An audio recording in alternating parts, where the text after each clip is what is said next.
จูสัมผัสโรงแรมที่เรา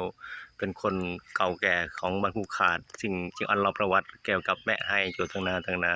แม่ตามาที่ในจูทางนาลองว่าเบิ่งก็เบิ่งน่ากว่าโคไปปลาอยากสุกันจูทางนานี่มาเนี่ยโอ้โห30กว่าโตอยากสุกันจูทางนา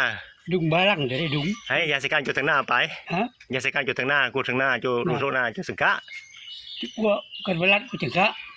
ปะตาสุโควลัดโคปะสุโคกับปลากุสึกะ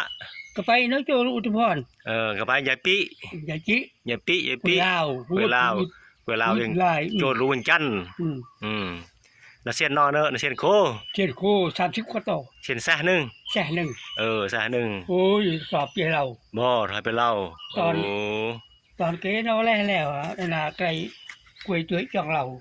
ตาสุโคนี่คือกล้วยสังกะแม่นโจสังกะกับปลัดแม่นน่ะกับปลัด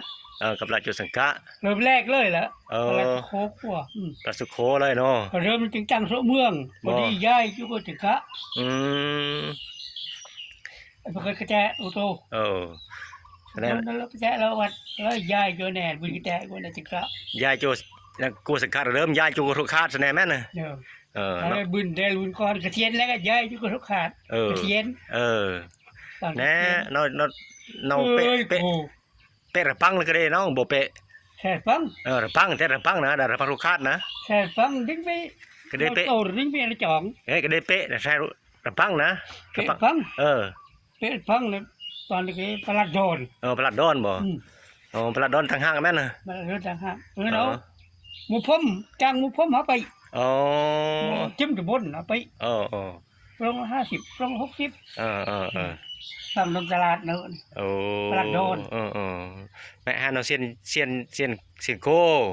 แล้วทุกคาดเนี่ยก็ทัพแพทย์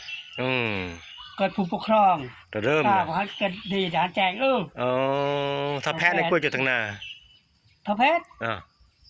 ทัพแพทย์กล้วยจุดทางนาแล้วก่อนเราอย่าห่มอย่าเนี่ยอย่าหน่อแม่เท่า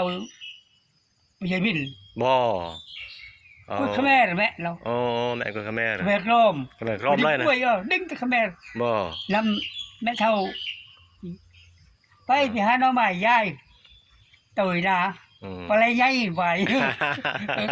กล่าวลูกกล้วยปลายใหญ่ขแม่เนาะมือละทั่วเรามือละทั่วขแม่ที่ดึงโดแจ่บังไปเอาไปไหนปลายใหญ่ไหวที่ดึงโดมาละ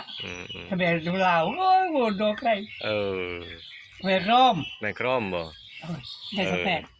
ชวนมันรู้อบันกู้ชวนเรามองเคยเพื่อนเอาจุปลักสุโค้งบ่เริ่มสแกนดอแม่น่ะโอ้ยข้าโคดึงโดนบ่ปากก็ดึงดอนึง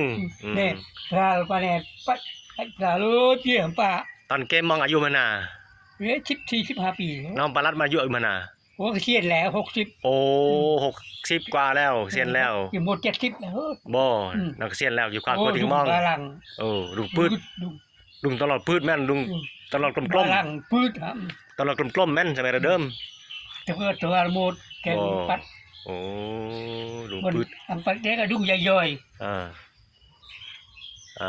ๆโอเคมันได้เฮ้ยนะเก้